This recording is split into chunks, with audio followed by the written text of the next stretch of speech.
خبر و گزارش های روز برنامه اطلاعاتی پیغام منظر شماست. السلام علیکم.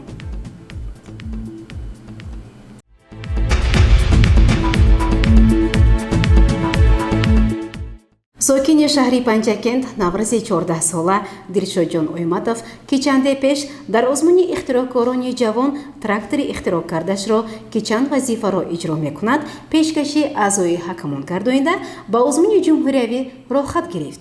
در شهر دوشنبه باشد او سزاوار جای افتخاری گشت. گزارش مفصل اوید به این موضوع در برنامه نوبتی تماشا خواهید کرد.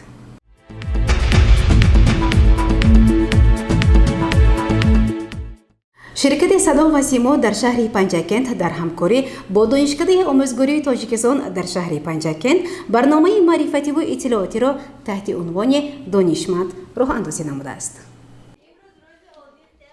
با مقصد بلند برداشتن علم و دانش نورسان و جوانان، تکمیل بخشیدن جهانبینی دانشجویان در پرتو اجرای دستور و سفارش‌های اساسگذار صلح و وحدت ملی، پیشوای ملت پرزیدنت جمهوری تاجیکستان محترم امامعلی رحمان در سمت و آزمون‌های جمهوری فروغ صبحدان‌های کتاب است. علم فروغ معرفت و تاجیکستان وطنی عزیز من، شرکت سادو و سیمو در شهر پنجکent تصمیم گرفته است تا میان دانشجویان و خوانندگان مؤسسه‌های تحصیلاتی میانه محفل معرفتی و اطلاعاتی را تحت عنوان دانشمند راه اندازی نماید.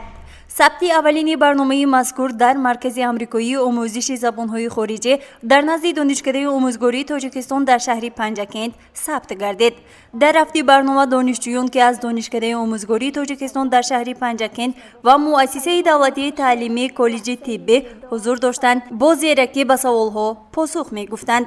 برنامه خیلی جالب ثبت گردید و در فرجام غالبان با افتخارنامه جمعیت دارای مسئولیتش محدود شرکت سادو و سیمو و تحفه‌های خودروی دانشکده آموزگاری تاجیکستان در شهر پنجکent سرفراز گردیدند. گزارش مرتبه رحمان و خیام جورایف و نیک محمد میرجانوف.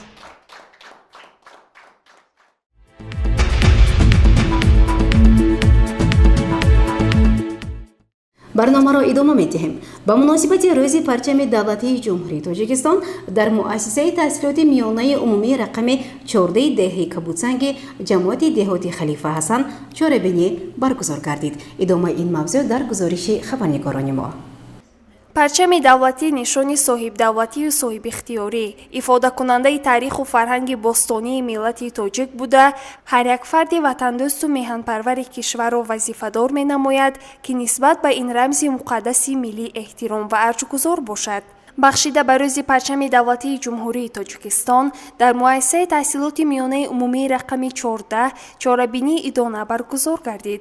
در چهاربینی آموزگاران و خوانندگان اشتراک نمودند. سراول خوانندگان اوید به یکی از مقدسات ملی پرچم دولتی جمهوری تاجیکستان شعرها قرائت کرده معلومات‌های جالب نیز خواندند. همچنین خوانندگان بخشیده به صحنه‌های فرخنده سرودها زمزمه کردند که این به چهاربینی حسن دیگری ضمن مقصد از برگزاری چهاربینی مذکور در بین جوانان بیدار نمودن حس وطندوستی، میهن پرستی و ارج گذاشتن به مقدسات ملی می باشد.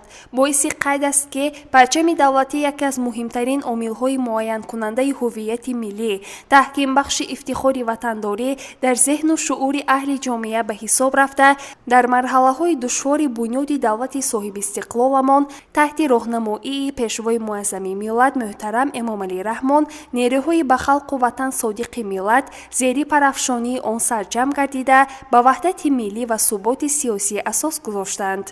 گزارش صبرین اکرم و ویس مرجان خالف.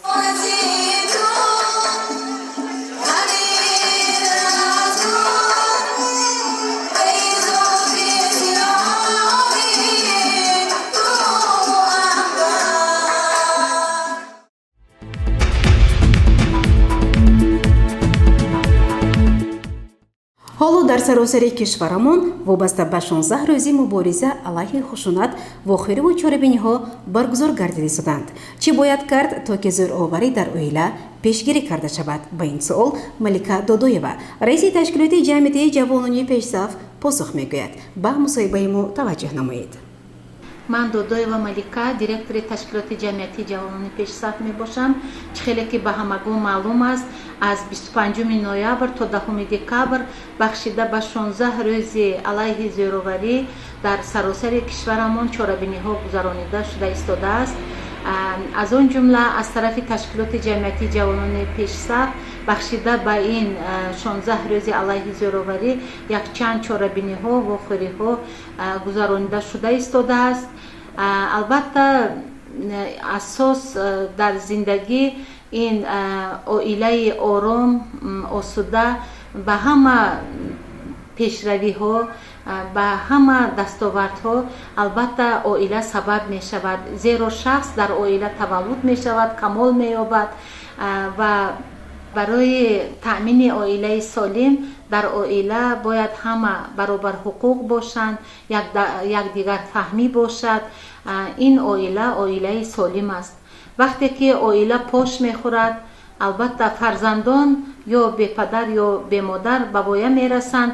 ин хело ташвишовар аст, зеро вақте ки оила носолим аст, дар оила фарзандон бемеҳру муҳаббат ба воя мерасанд ва албатта пӯшида нест ки онҳо ба ҳар гуна ҷинояту ҷинояткорӣ даст мезананд. барои пешгирии хушунат, зӯроварӣ, ин пеш аз ҳама бояд ки як дониш ва малакаи оиди оиладорӣ, албатта фарҳанги баланди як муошират зану шавҳар байни хешовандони зан ё шавҳар мо бояд ки дошта бошем ва ҷавононро низ ба ҳамин рӯҳия бояд тарбият намоем. шояд ки ҳамон ҷавононе ки барои оиладорӣ ҳоли омода нестанд, ҳолатҳое ҳаст ки ин барвақт ба шавҳар додани духтарон, барвақт мисол барпо кардани оила, вақте ки онҳо омода нестанд, ин ҳам як сабаб аст дар ҳамин дучор шудан, рӯбарӯ шудан ба зӯроварӣ ё ки содир шудани ҳар гуна ҳолатҳои ногувор дар оила сабаб мешавад. барои ҳамин ҳам барои пешгирӣ кардани ҳамин ҳолатҳо мо бояд ки муттаҳидона, албатта дар дастаҷамъона бояд мубориза барем, зеро оила ин асоси ҷомеа аст, асоси ҷамъият ҳаст. барои ҳамин ҳам барои солимии оила бояд ки мо ҳама дар якҷоягӣ кор кунем.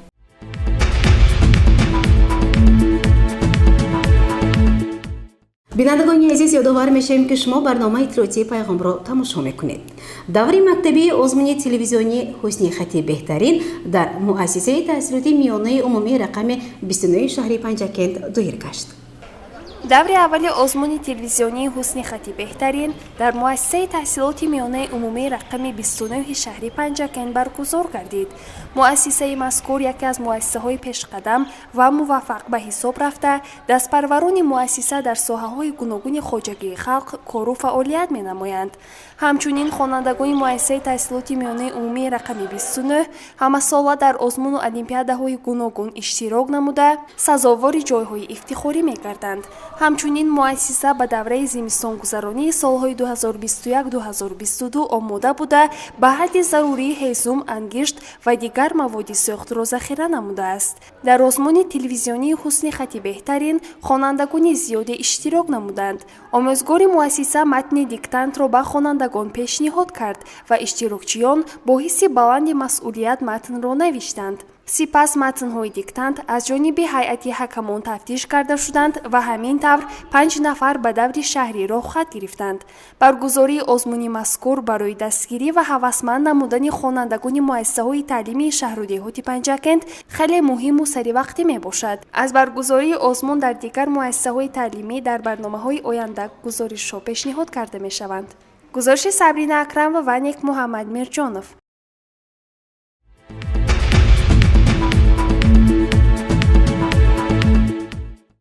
айни ҳол дар вилояти Суғд мусобиқаи тӯби чармин 2021 байни ҷавонон идома дорад. дастаи ҷавонони шаҳри Панчакент санаи 28 ноябри соли 2021 меҳмони дастаи хуҷанд шуда ғалабаро бо ҳисоби 1-0 ба даст оварданд. тафсилоти бештар дар мусоҳибаи мо бо мураббии даста Камолиддин Ҷурабоев. 17 ноябр сар шуд мусобиқаи тӯби чармин дар шаҳри хуҷанд. дастаи шаҳри панчакентро мактаби муассисаи давлатии рақами 1 шаҳри панчакент иштирок кардааст. манамо иштирок кардем дар синду соли 2006-2007. даста хеле хуб нағз иштирок кард ва сазовори ҷои аввал шудем дар мусобиқа. мана ҳозир мусобиқа дар синду соли калон ҷавонон идома дорад. дар он ҷо бачаҳо иштирок кардастен, 3 ғалаба доранд. мана 2 бозӣ дигар монд.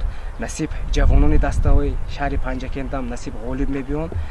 ва аз номи худам, аз номи мураббиён, аз номи мактаби варзиши шаҳри панчакент гуфтаниам ки футбол дар панчакент хеле рушд истодааст.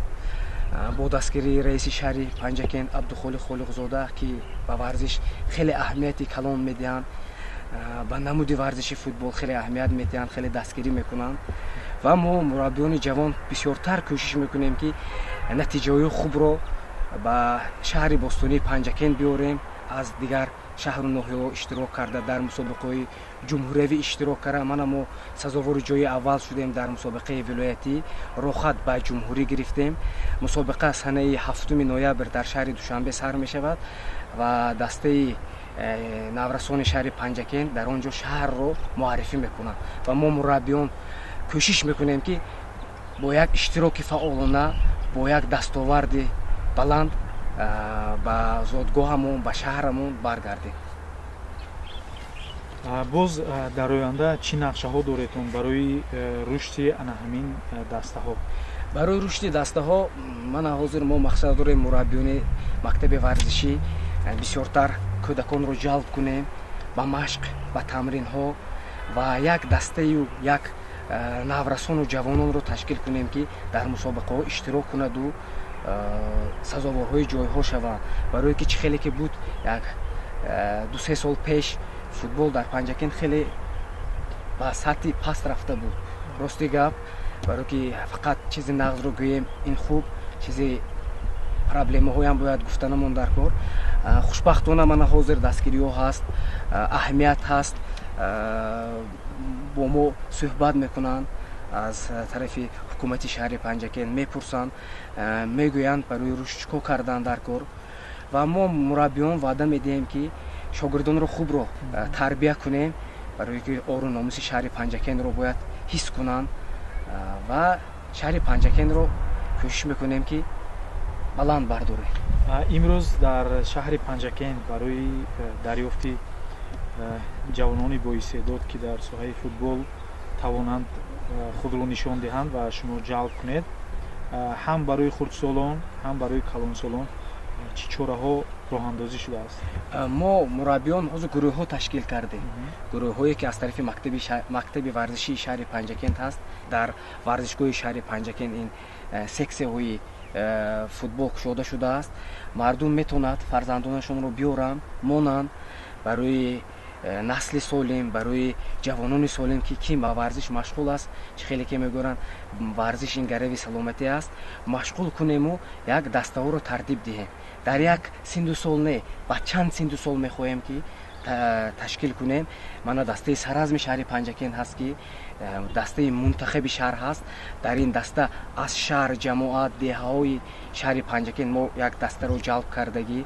мана мисол гирем аз ҷамоати халифа ҳастанд, аз ҷамоати озодагон ҳастанд, бачаҳои боистеъдод ки мо ба даста ҷалб кардем, мана фаъолият мекунанд, иштирок карда истоданд ва хеле боварӣ дар онҳо дорем ки бозингари касбӣ шуда метавонанд. ояндаи футболро шумо чӣ гуна мебинед? ояндаи футбол агар дар панчакент, ояндаи футбол дар панчакент агар ҳам хел равад, насиб натиҷаҳои хуб дар пеш интизор аст ва мо мураббиён кӯшиш мекунем ки ин натиҷаҳо ба сазовор шавем.